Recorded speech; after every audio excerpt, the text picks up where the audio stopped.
Mister ladies viewers அனைவருக்கும் வணக்கம். நான் டாக்டர் நித்யா, சித்தா பிசிஷியன். கோடை காலம் வந்தா வரக்கூடிய பல உடல் நல பிரச்சனைகள்ல ஒன்றுதான் நீர் சுருக்கு அப்படின்னு சொல்ற ஒரு விஷயம். ஸோ நம்ம உடல்ல சிறுநீரகம் தொடர்பான பிரச்சனைகள் நிறைய இருக்கு. ஸோ சிறுநீரகம் தொடர்பான பிரச்சனைகள் இருக்கும்போது என்ன ஆகும்னா, நிறைய பேருக்கு யூரினரி ட்ராக் இன்ஃபெக்ஷன் ஏற்படுது. ஸோ யூரினரி ட்ராக் இன்ஃபெக்ஷன் ஏற்படும் போது இது அடிவயிற்று வலியோ, நீர் கடுப்பு, நீர் சுருக்கு, இது எல்லாமே நம்ம சொல்றோம். இல்லைங்க, எனக்கு அடிக்கடி யூரின் வர மாதிரி இருக்கு, ஆனா நான் யூரின் போறேன், யூரின் வந்து ஒரு 10 ml 15 ml கொஞ்சமா வருதுங்க, ஆனா எனக்கு வலிச்ச வலி பாத்தீங்கன்னா ஒருவேளை யூரின் தான் நிறைய வருதோ அப்படின்னு நினைச்சிட்டு போனேன்னு சொல்லுவாங்க. இந்த மாதிரி ஆண்களுக்கும் சரி பெண்களுக்கும் சரி அதிகமாக சிறுநீரக பாதை தொற்று, சிறுநீரக எரிச்சல், இந்த மாதிரி பிரச்சனைகள் நிறைய பேருக்கு இருக்கு. அப்போ இந்த சிறுநீரக பாதை தொற்று இருக்கு இல்லைங்களா, இதை சரி செய்யறதுக்கு நம்ம வேற என்னென்ன பண்ணலாம் ஈஸியா? இன்னும் ஒரு சிலருக்கு வெள்ளைப்படுதல் பிரச்சனை அதிகமா இருக்கும். ஸோ பெண்களை பொறுத்த வரைக்கும் இந்த வெள்ளைப்படுதல் பிரச்சனை நிறைய பேருக்கு இருக்கும். ஸோ அந்த நீர் சுருக்கு, நீர்க்கடுப்பு இருக்கு அப்படின்னு சொல்றவங்களுக்கு வெள்ளைப்படுதல் பிரச்சனையும் இருக்கும். ஸோ இப்போ அந்த அடிவயிற்று வலி வராமல் இருப்பதற்கும் ஒரு சிலருக்கு 2 சைடு கிராயின், அடிவயிற்றுல ரைட் சைடோ லெஃப்ட் சைடோ ஒரு பெயின் இருந்துகிட்டே இருக்கும்னு சொல்லுவாங்க. யூரின் போன உடனே ரொம்ப எரிச்சல், யூரின் போகும்போதும் எரிச்சல் இருக்கு, நெருப்பு பட்ட மாதிரி இருக்குன்னு சொல்லுவாங்க. இந்த கண்டிஷன் யூரினரி ட்ராக் இன்ஃபெக்ஷன் இருந்தாலும், இல்லைன்னா ரீனல் கால்குலை அப்படின்னு சொல்லக்கூடிய சிறுநீரக கற்கள், இது இருந்தாலுமே நமக்கு ஏற்படும். அப்ப சிறுநீரக கற்கள் இருந்தாலும் கொஞ்சம் கொஞ்சமாக நமக்கு என்ன ஆகும்னா, நம்ம பிளாடர் வரைக்குமே அது இன்ஃபெக்ஷன் பரவ ஆரம்பிச்சு, இல்ல ஸ்டோன்ஸ் வந்து ரிமூவ் ஆகும்போது வெளியில வரும்போது அதிகமான வலியை வந்து உண்டாக்குது அப்படின்னு சொல்லலாம். ஸோ இதுதான் நம்ம வந்து நீர் சுருக்கு, நீர் கடுப்புன்னு சொல்றோம். இன்னும் ஒரு சிலருக்கு பிளாடர்ல ரிட்டென்ஷன் ஆஃப் யூரின், கொஞ்சம் யூரின் வந்து திரும்ப வர மாதிரி அதிலே நிற்கும். யூரின் பாஸ் பண்ணும்போது மொத்தமாக எல்லா யூரினுமே வெளியேறாம கொஞ்சம் கொஞ்சம் அதுல நிக்க ஆரம்பிச்சிடும். இதுவே இன்னும் ஒரு சிலருக்கு போஸ்ட் வைட் யூரின் அப்படின்னு சொல்லுவாங்க. இதனாலையும் பூஞ்சை தொற்று ஏற்பட்டு அடி வயிற்று பகுதியில நீர் சுருக்கு, நீர் கடுப்பு, இந்த இன்ஃப்ளமேஷன் ஆஃப் பிளாடர், யூரினரி பிளாடர்ல இன்ஃப்ளமேஷன் இருந்தாலும் நமக்கு இந்த மாதிரி ஏற்படுது. ஸோ இதை நம்ம சரி செய்யறதுக்கு என்னென்ன பண்ணலாம், என்னென்ன வழிமுறைகள் இருக்கு, இதை நம்ம கரெக்டா ஃபாலோ பண்ணும்போது கொஞ்சம் கொஞ்சமாக நம்ம உடல்ல இருக்கக்கூடிய கிருமிகள் வெளியேற்றப்பட்டு யூரினரி ட்ராக்ல இருக்கக்கூடிய பிரச்சனைகள் நமக்கு சரியாகுது. சரி, இதை சரி பண்றதுக்கு என்ன மாதிரியான உணவுகள் எடுத்தா ரொம்ப நல்லதுன்றத பார்க்கலாம். பொதுவாக அவுட் சைட்ல இருக்கக்கூடிய ஃபுட்ஸ், நம்ம வந்து ப்ரிசர்வ் பண்ண பதப்படுத்தப்பட்ட உணவுகள் எடுக்கிறோம்னா நமக்கு இந்த மாதிரி அடிக்கடி இன்ஃபெக்ஷன் வரலாம்.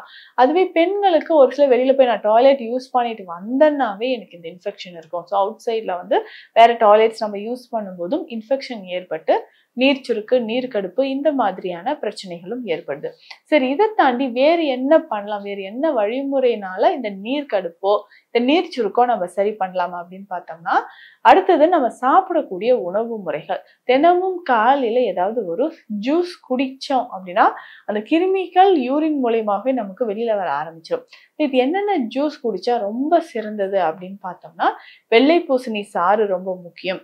அதுக்கப்புறம் பார்த்தோம்னா கொத்தவரங்காய் சாறு முக்கியம். அதுக்கப்புறம் பீர்க்கங்காய். ஸோ இது வந்து பீர்க்கங்காய்ன்னு சொல்லும்போது இந்த நார் பகுதியே ரொம்ப திக்கா இருக்கும். ஸோ இதை நல்லா தோல் எல்லாம் எடுத்துட்டு குட்டி குட்டியா சின்ன சின்ன பீசஸா கட் பண்ணிட்டு மிக்சியில போட்டு நம்ம ஃபில்டர் பண்ணி எடுத்துக்கிறோம். ஸோ இதை வந்து நம்ம குடிச்சுக்கிட்டே வரும்பொழுது நம்ம உடல்ல இருக்கக்கூடிய நீர் சுருக்கு, நீர் கடுப்பு, இது எல்லாமே நமக்கு மறைய ஆரம்பிக்குது. ஸோ இதை தாண்டி அடுத்த விஷயம் என்ன அப்படின்னு பார்த்தோம்னா, அதிகமான ஸ்பைசியோ இல்ல உப்பு அதிகமாக இருக்கக்கூடிய உணவுகளையோ நம்ம வந்து தவிர்க்கணும். ஸோ இந்த மாதிரி பண்ணும்போது கொஞ்சம் கொஞ்சமாக நம்ம உடல்ல இருக்கக்கூடிய நீர் சுருக்கு, நீர் கடுப்பு, இது எல்லாமே மறைய ஆரம்பிக்கும். சித்த மருத்துவத்தை பொறுத்த வரைக்கும் நிறைய மருந்துகள் இருக்கு, இதை நம்ம ஃபாலோ பண்ணிக்கலாம். பொதுவாக இந்த துறிஞ்சி மணப்பாகு அப்படின்ற ஒரு மருந்து இருக்கு. இது நம்ம நாரத்தம்பழம் அப்படின்னு சொல்றோம் இல்லைங்களா, துறிஞ்சி மரத்தில் இருந்து அந்த காயை வந்து சாறு எடுத்து செய்யக்கூடியது. அதுல வந்து கொஞ்சம் வெல்லம் சேர்த்து காய்ச்சி எடுத்ததுக்கு அப்புறம் இதுல இருந்து சாறு எடுத்து அதனோட கலந்து மணப்பாக நம்ம ரெடி பண்ண போறோம். ஸோ இதை வந்து நம்ம பயன்படுத்தலாம். அதுக்கப்புறம் பார்த்தோம்னா ரொம்ப சிம்பிளா எல்லாருக்குமே பிடிச்ச ஒரு இனிப்பு வகை தான் ரோஜா குல்கந்து அப்படின்னு சொல்றோம்.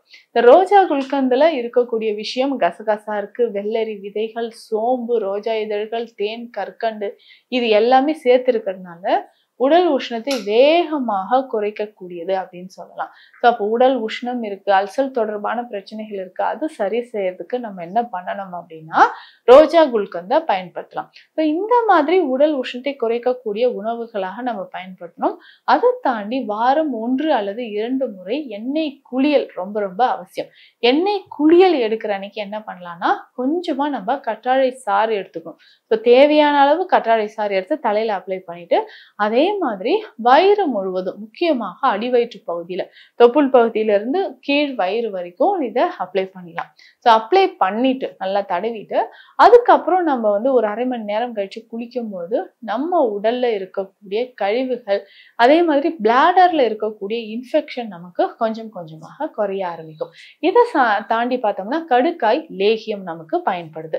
கடுக்காய் லேகியம் அப்படின்னு சொல்ற விஷயம் ஒன்லி நமக்கு வந்து மோஷன் போறதுக்கு மட்டும்தானங்க கடுக்காய் லேகியம் சாப்பிடணும் அப்படி கிடையாது.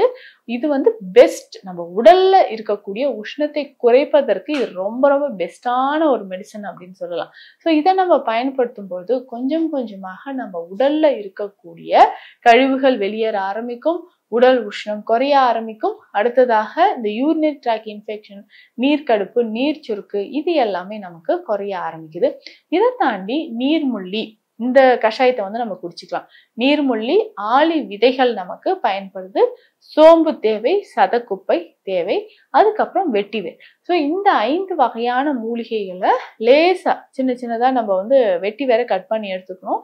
அதுக்கப்புறம் மற்ற மூலிகைகள் எல்லாமே வறுத்து கொஞ்சம் பொடியாக்கி எடுத்துக்கணும். பொடியாக்கி எடுத்துட்டு இதை நம்ம நல்ல கஷாயம் மாதிரி ஒரு நாளைக்கு 2 வேளை பயன்படுத்தும் போது ரத்தத்தில் இருக்கக்கூடிய கழிவுகள் வெளியேறும்.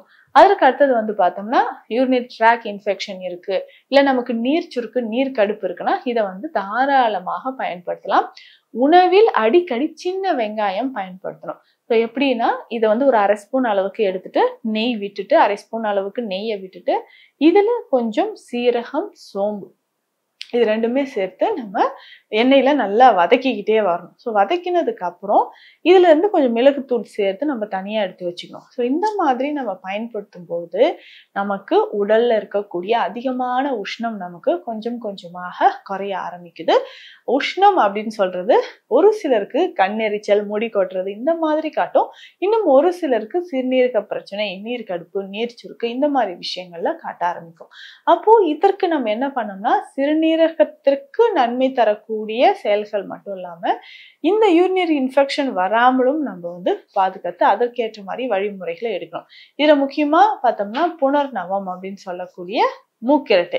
ஸோ இதை வந்து நம்ம கஷாயமாக குடிக்கும்பொழுது எவ்வளவு நாள்பட்ட இருக்கக்கூடிய பிரச்சனைகளும் சரியாகும்.